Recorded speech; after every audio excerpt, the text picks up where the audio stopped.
సాయిరామ్. ప్రతి వారికి కూడా ఒక ఇల్లు కట్టుకోవడం లేదా ఒక ఫ్లాట్ కొనుక్కోవడం ఒక డ్రీమ్ కళ. జీవితంలో ఒక ఇల్లు కట్టుకోవాలి లేదా ఒక ఫ్లాట్ కొనుక్కోవాలి అని ఒక డ్రీమ్. ఫ్లాట్ అయితే రెడీమేడ్గా ఉంటుంది కాబట్టి కొనుక్కుంటాం. బాగున్న ఫ్లాట్ కొనుక్కుంటాం. ఇండిపెండెంట్ హౌస్ ఫ్లాట్ కొనుక్కున్నాం, ఇంకా ఆ స్థలంలో ఇల్లు కట్టుకోవాలి. అదొక కళ. నిజంగా ఇల్లు కట్టుకోవడం అంత ఈజీ కాదు. అంటే అనుభవం ఉన్న వాళ్ళకి చాలా ఈజీ అనుకోండి. ఫస్ట్ టైం ఇల్లు కట్టుకునే వాళ్ళకి ఆ యాంగ్జైటీ, ఆ క్యూరియాసిటీ అదంతా ఎక్కువగా ఉంటుంది కాబట్టి కొంచెం కష్టం. ఎందుకంటే ఎంతోమంది ఇన్వాల్వ్ అవుతారు ఇల్లు కట్టడంలో. మెటీరియల్స్ కూడా ఎన్నో తీసుకురావాలి. బాగా పని వచ్చిన కాంట్రాక్టర్కి ఇస్తే, ఆర్కిటెక్ట్ కన్సల్టెంట్కి ఇస్తే కూడా కొంచెం ఇబ్బందికరంగానే ఉంటుంది. ఫస్ట్ టైం కాబట్టి ఆ క్యూరియాసిటీ అంటూ ఉంటుంది. ఇది కొత్త అనుభవం. ఇల్లు కట్టుకునే వాళ్ళకి క్వాలిటీ బాగుండాలి, అంతా బాగుండాలని కోరిక ఉంటుంది, ఉండాలి కూడా. ఇల్లు కట్టుకోవడానికి బాగా డబ్బు ఉన్న వాళ్ళైతే సొంతగా డబ్బు ఉంటుంది, కట్టేసుకుంటారు. లేదు లోన్కి వెళ్తారు. ఎంత డబ్బున్నా లోన్కి వెళ్ళి కట్టుకుంటారు ప్రతి ఒక్కరు కూడా. సాధారణంగా లోన్ ఎలా రిలీజ్ అవుతుంది, ఒక స్టేజెస్లో రిలీజ్ చేస్తుంటారు గవర్నమెంట్. అంటే ఎక్కడైతే లోన్ తీసుకుంటారో వాళ్ళు ఒక స్టేజ్లో రిలీజ్ చేస్తూ ఉంటారు. అలా పని సాగిపోతూ ఉంటుంది. కానీ కొన్ని సైట్స్లో మనం చూస్తాం, కొన్ని ప్లేసెస్లో పని జరుగుతూ సడన్గా అయిపోతుంది. ఏదో ఒక ఆటంకం, ఎవరో కంప్లైంట్ చేయడమో, లేకపోతే డిపార్ట్మెంట్ నుంచి ప్రాబ్లం రావడమో, లేకపోతే లేబర్ నుంచి కూడా లేబర్కి మీకు మిస్అండర్స్టాండింగ్ రావడమో, ఇంజనీర్కి మీకు మిస్అండర్స్టాండింగ్ రావడమో, సంథింగ్. కొన్ని చోట్ల అయితే అన్నీ బాగుంటాయి, ఎవరితో మిస్అండర్స్టాండింగ్ లేదు, కానీ పని అయిపోయింది, లేబర్ రావట్లేదు, లేదా లోన్ రిలీజ్ అవ్వట్లేదు. అంతా డాక్యుమెంట్ అంతా బాగుంది, బాగానే మూవ్ అవుతుంది ఫైల్. లాస్ట్ స్టేజ్లో ఎక్కడో ఫైల్ అయిపోయింది, ఏదో క్వైరీస్ పెడుతున్నారు, అది మూవ్ అవ్వట్లేదు. లేదా పక్క వాళ్ళు ఎవరో ఆక్షేపణ అబ్జెక్ట్ చేస్తున్నారు, సంసాట్ ఏదో ఒకటి సడన్గా అలా పని అయిపోద్ది. సాధారణంగా మనం పని నడిచేప్పుడు ఒక్కొక్క స్టేజెస్లో ఆగుతూ ఉంటుంది. ఎందుకంటే పిల్లర్స్ వేసిన తర్వాత మాకు కొంచెం ఆపుతాం, వాటర్ క్యూరింగ్ అని షెల్టరింగ్ చేస్తాం. అవన్నీ ఒక 1 వీక్ అలా ఉండి గ్యాప్లో వెళ్తూ ఉంటుంది పని మాత్రం కంటిన్యూస్గానే ఉంటుంది. కానీ అబ్రప్ట్గా ఒకసారి పని అయిపోతుంది, లేబర్ రారు, ఎవరు రారు. కొన్ని సందర్భాల్లో అంతా కంప్లీట్ అయిపోయి ఎలక్ట్రికల్ పని అయిపోయింది, ప్లంబింగ్ అయిపోయింది, అంతా అయిపోయింది, గోడలు కట్టేసి అన్నీ అయిపోయాయి.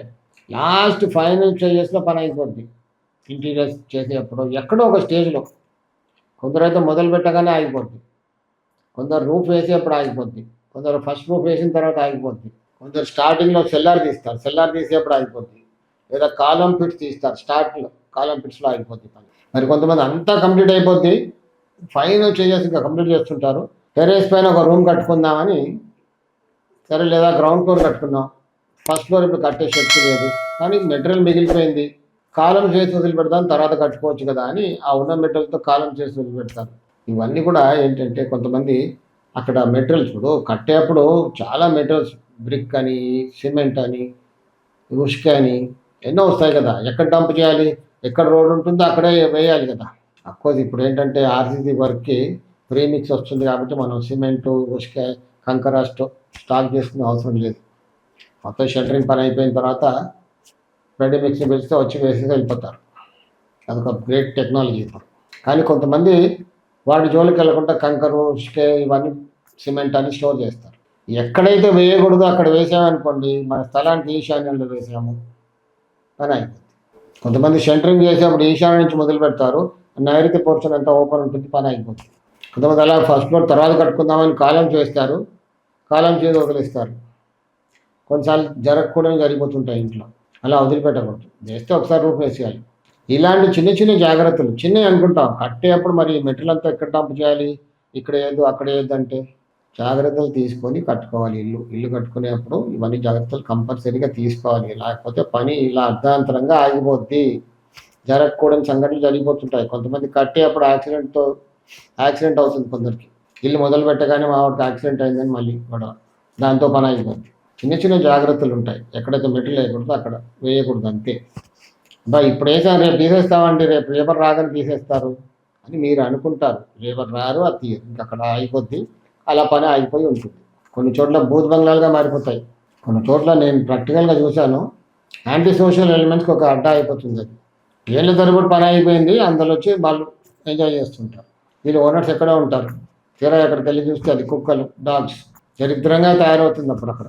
కాబట్టి కట్టుకునేప్పుడు ఏంటంటే ఇల్లు మన కళ పూర్తి చేసుకోవాలి కాబట్టి కొన్ని జాగ్రత్తలు, బాగా వాస్తుల అనుభవం ఉన్న వాళ్ళని కన్సల్ట్ చేసి ఎలాంటి జాగ్రత్తలు తీసుకోవాలి కట్టే ముందు, ఎక్కడ మెటీరియల్ వేయకూడదు, ఎక్కడ వేయచ్చు, ఎలా పని చేయాలి, షెల్టరింగ్ ఎలా చేయించాలి, ఇవన్నీ కొంచెం తెలుసుకొని కరెక్ట్గా జాగ్రత్తలు తీసుకొని కట్టుకుంటే పని ఆగిపోకుండా ఉంటుంది. చాలామంది కంప్లైంట్ చేస్తుంటారు, గురుగారు పని సడన్గా ఆగిపోయిందండి.